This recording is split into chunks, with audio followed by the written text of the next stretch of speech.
one-man garage.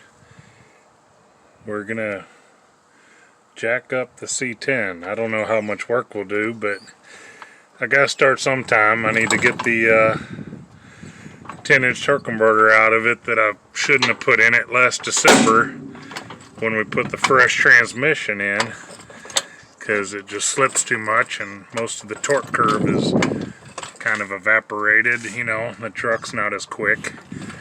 So it's been mostly sitting around, just cranking up and moving around periodically, but we need to get a 12-inch converter back in it.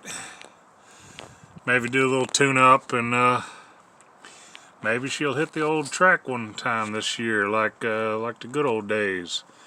You know, I ran this truck a lot in 2020, 2021.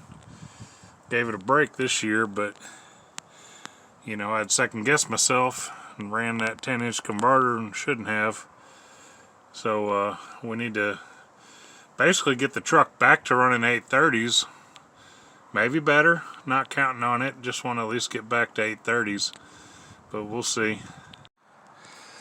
Got the jack stand spread out where I can do the jack in between. I'll do it right along this crack in my concrete, so it'll make things more difficult. 3-inch X-pipe exhaust. Yeah, when I got that guy to put that on, he just welded some hangers and it doesn't unbolt in the back. So I'll be cutting hangers, like 3/8 steel rod hangers in the back, to get the pipes off so I can service the transmission, because that's nice. So I'm gonna pull these bolts out the front, and then I guess sawzall the back, because that's the way we like to do stuff. Get it off quick, put it back slow.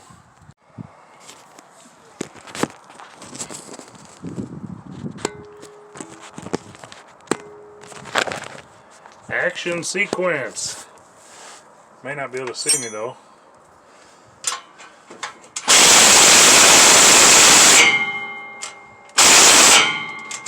That does not have the torque required. How about now? Now it does. Well, that's one.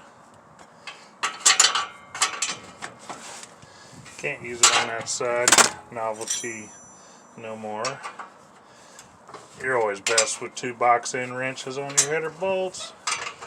For any of y'all noobs that haven't done this. So you can just tighten and loosen, pushing both ways. It is nice to see less grime. This transmission hasn't been leaking, so of course that's why I got to take it down, because we like to do all the work twice or thrice. Just because that little guy on your shoulder told you, oh yeah, go ahead, put the looser converter in, even though you knew that it's just going to slip like hell, and you know, the power curve of the engine is lower than what it's going to slip to. So, yeah, all your torque doesn't get to the wheels. Nothing like reducing drivability and losing 1/10 or 2/10 and 1/8 mile due to inefficiencies. Not really digging. More action sequences.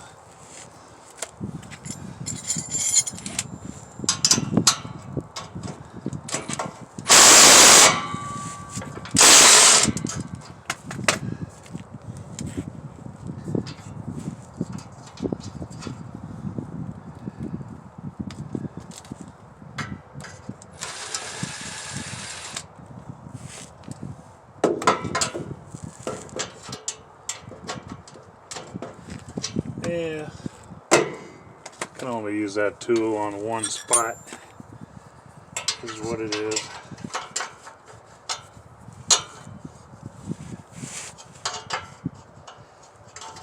I was using a mix of header bolts with the 7/16 wrench head versus just regular 9/16 wrench. Sometimes you just use whatever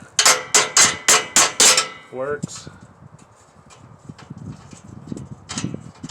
We Might have to get new header gaskets. We'll see how it looks when it comes apart. Sometimes these Ultra Seals, they stick.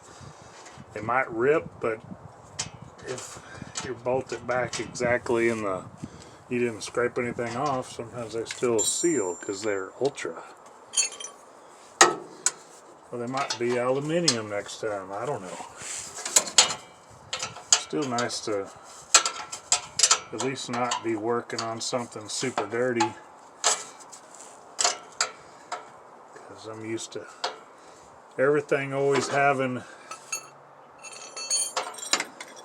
just horrendous leakage, and actually really did pretty good, I think, fixing transmission leaks on most of the cars. Sometimes they come back, but feeling pretty good about that stuff right now. There we go.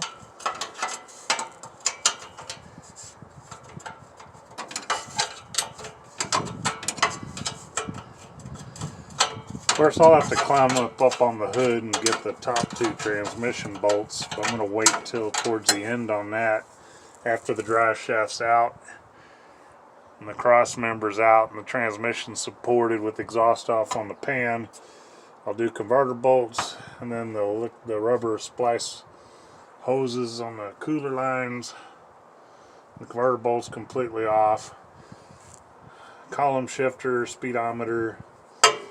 Then we'll try to balance the transmission so she doesn't fall off, so where we can lower her down without spillage, and then go bloop bloop on the torque converter and then lift it back up while leaving it on the jack. So it's not as bad as doing a full R&R just for the sake of positioning the dang thing.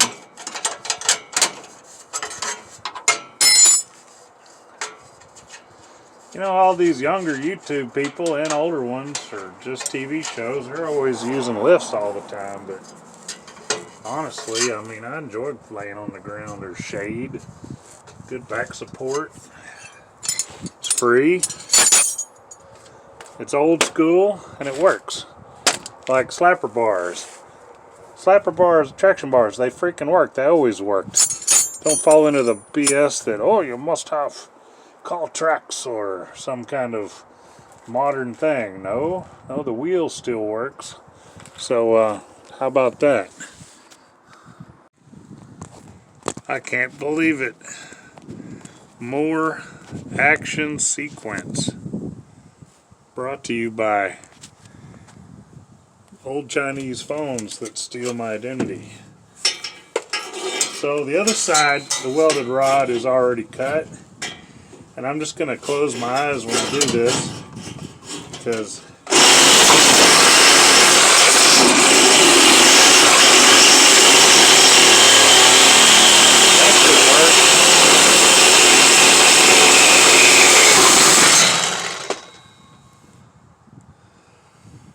yeah, last time I cut it on the other side only. So let me see what I did. There's 4 welded hangers back here. Let's see. Yeah.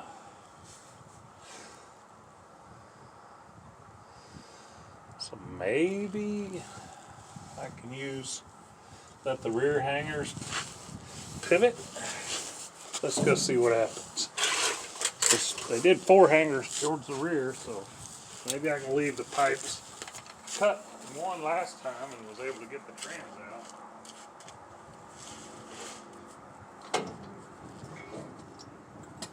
Of course, that didn't go anywhere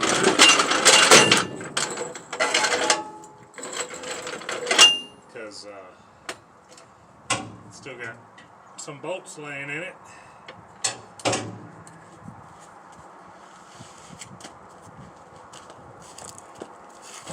Let's see.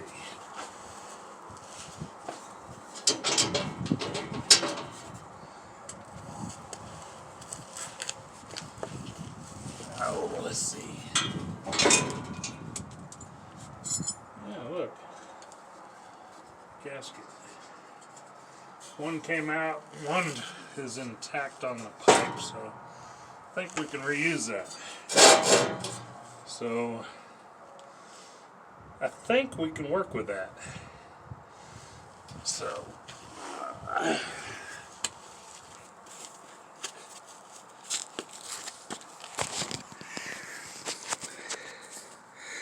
not sure how much I'm doing today.